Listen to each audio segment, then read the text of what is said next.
ये सबसे पहले तो धार्मिक प्रहार इसको कहेंगे, आर्थिक तो बाद में आएगा, क्योंकि मुसलमान खेती भी करना जानता है और बढ़ई और लोहार और सारा काम करना चाहता है, वो साइकिल पंचर भी बनाना चाहता है, इसलिए वो कमा तो खा लेगा, लेकिन हलाल मुख्य रूप से इनकी जो मंशा है वो धार्मिक चोट पहुंचाने का है कि हम इसको नहीं मानते, हम पर्सनल लॉ को नहीं मानते, मुसलमानों को हम निगलेक्ट करना चाहते हैं और इसको हम सेकंड दर्जा बना करके एनआरसी की तरह से हम इनको बाहर कर दें और इनको कहें कि तुम हमारे भारत के नहीं हो, और इस तरह से जो धार्मिक उन्माद फैला करके भाई भाई में लड़ाना चाहते हैं, हिंदू मुस्लिम का जंग कराना चाहते हैं, ये योगी जी का मंशा जो है वो निंदनीय है और जितना निंदा हो करना चाहिए। और खास करके के जितने गल्फ कंट्री हैं, जितने मुसलमान हैं, जितने ईमान रखने वाले हैं, उनको आवाज उठाना चाहिए, और अगर आवाज नहीं उठाते तो वो जयचंद है और वो जो है दोगले लोग हैं जो इनको साथ दे रहे हैं। और मैंने पाया कि आज भारत के अंदर जो गौ रक्षा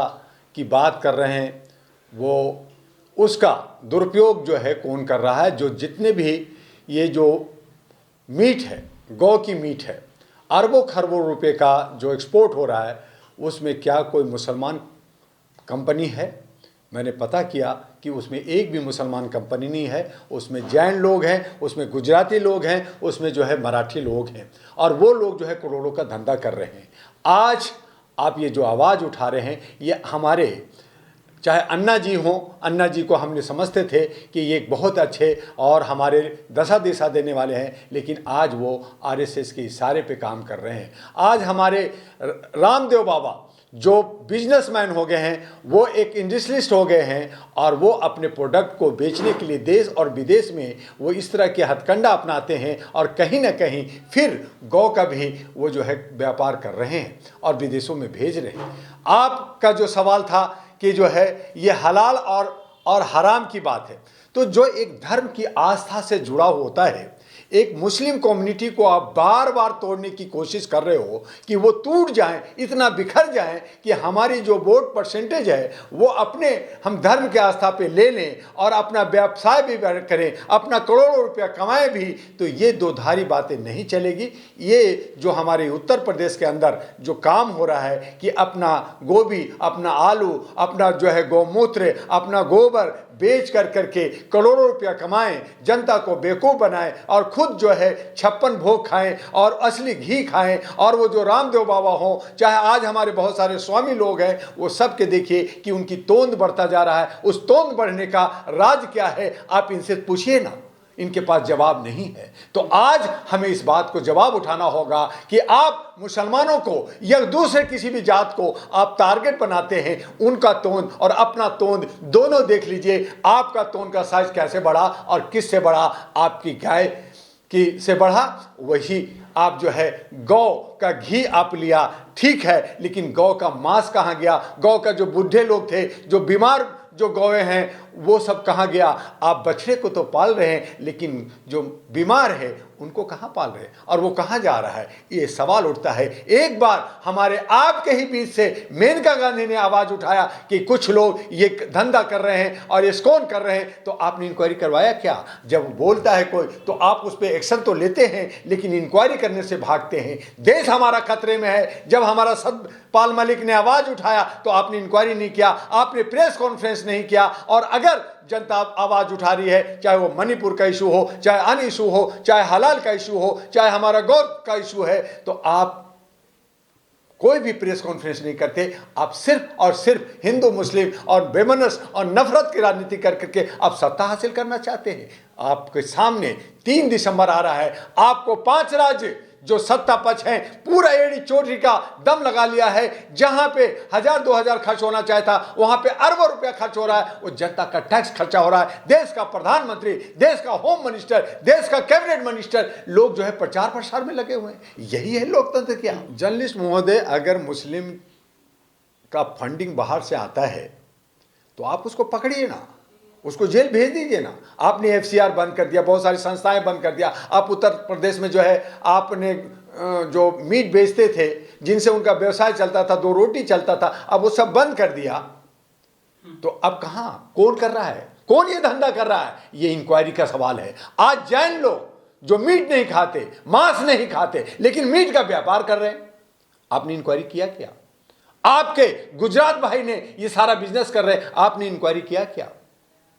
आज सवाल है, एक नहीं अनेक सवाल है हमारे जनता के बीच में। आप पनौती हैं, जहां जाते हैं वहां पनौती हो रहा है, चाहे खेल का मैदान हो, चाहे क्षेत्र जो है चुनाव का मैदान हो, चाहे हमारे समाज को बचाने की बात हो। आप बार बार कहते हैं हमने वादा किया था मंदिर बनाना, हमने मंदिर बना, उसमें आप अगर मंदिर बना दिया है, अगर आपकी नियत ठीक है, तो मैं आप लोग के चैनल से कहना चाहता हूं कि बहुसंख्यक जो हैं, ओबीसी लोग हैं, जो अति पिछड़ा है, उनको आप जो है पुजारी बना दीजिए, बनाइए पुजारी, जाने दीजिए मंदिर में। मैं मान लूंगा कि आपकी नियत साफ है, लेकिन आप सगुफा छोड़ करके, जैसे आज कोर्ट भी सगुफा छोड़ रही है, कोर्ट पे मुझे विश्वास होता है वो भी सगुफा छोड़ रही है, नेता भी सगुफा छोड़ रही है, और उस पर शासन कौन कर रहा है? स्वर लोग कर रहा है। शासन वो लोग कर रहे हैं जो दबंग लोग हैं, शासन वो कर रहे हैं जो अंग्रेजों की शायद डिवाइन एंड रूल कर करके, आप तोड़ करके हमारे बीच में जात और पात का नफरत फैला कर करके, खून खराबा कर करके आप शासन करना चाहते हैं। ये लोकतंत्र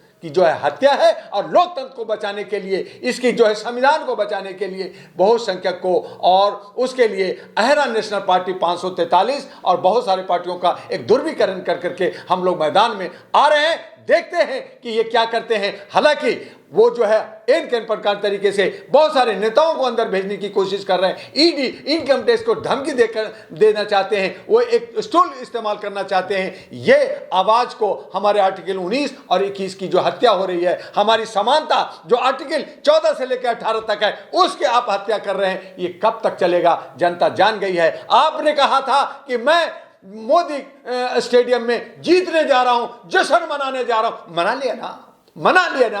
आपका एंट्री होते ही विकेट गिरने लगा, आपकी एंट्री होते ही जो है एक पनौती आ गया, और हमारे खिलाड़ी जो है सुस्त पड़ गए, या उनकी क्या पता नहीं मनोदशा बदल गई, और हम हार का सामना किया।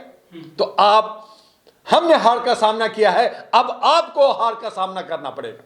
बिल्कुल सही कह रहे। चंद्र ग्रहण पे जब हुआ, वो अफ्रीका में थे, तो हमने उस वक्त आप लोग के चैनल से कहा था कि थैंक गॉड्स हमारे आदरणीय माननीय सम्माननीय मोदी जी देश से बाहर हैं।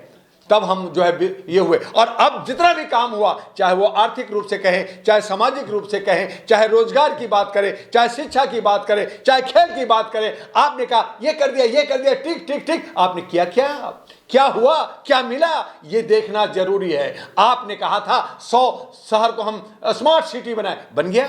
आपने कहा था 2 करोड़ प्रति वर्ष हम रोजगार देंगे, आपने दे दिया। आपने कहा था 15 लाख देंगे, दे दिया। आपने कहा था कि हमारा अमन और शांति होगी, हमारी जो है आर्थिक रूप से कम मजबूत होंगे, आपने दे दिया। हम पीछे चले गए, हम बेरोजगारी में चले गए, हम भूखमंगे हो गए। हमारे विदेश में जो हमारा जो एक एजेंडा है, उसमें हम जो है 111वें स्थान पे आ गए। हमसे बेहतर जो हम कहते थे नंगा है, कमजोर है, पाकिस्तान और श्रीलंका जो भूखमंगा है, वो हमसे बेहतर है। कमाल हो गया। और हम नीचे आ रहे हैं। यहाँ गोभी 100 रुपए में बेचा जा रहा है, आलू और टमाटर बेचा जा रहा है। आपने पेट्रोल कहा था हम 37 रुपए में देंगे, आपने कहा था महंगाई खत्म करेंगे, आपने कर दिया। चुनाव के वक्त में सगुफा छोड़ते, 100 रुपए कम कर दें, 200 कम कर देंगे, ये दे देंगे, वो फ्री दे देंगे, वो फ्री दे देंगे। कहाँ से देंगे आप?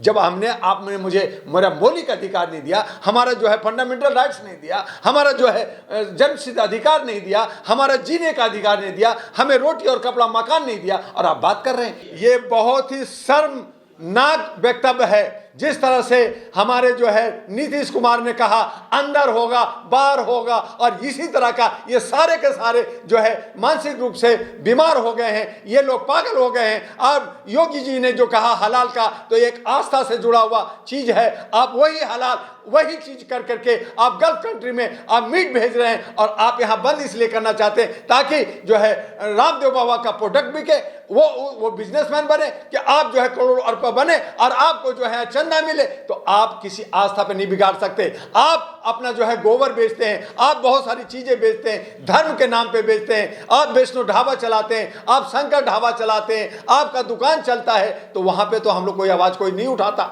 लेकिन आपको तो सिर्फ मनसा यह है कि हलाल का मुद्दा उठा करके मुसलमानों को तोड़ो, मुसलमानों को कमजोर करो और पासमानदा बनाओ, उसके अंदर और सिया सुन्नी करो, और राजनीति कर करके उनको ऐसा बिखेर दो कि हम उनका एक भी वोट नहीं चाहिए और हम राज करते रहें, तो ये धार्मिक आस्था पे चोट है जो पूरा भारत बर्दाश्त नहीं करेगा। आज गल्फ कंट्री जिस तरह से बर्दाश्त कर रहा है इजराइल और फिलीपींस का, उसी तरह से हम भारत के अंदर हम मुसलमान बर्दाश्त कर रहा है। लेकिन जिस दिन बर्दाश्त खत्म हो जाएगा उस दिन गृह युद्ध हो जाएगा और यहाँ आप उसी की तैयारी कर रहे हैं।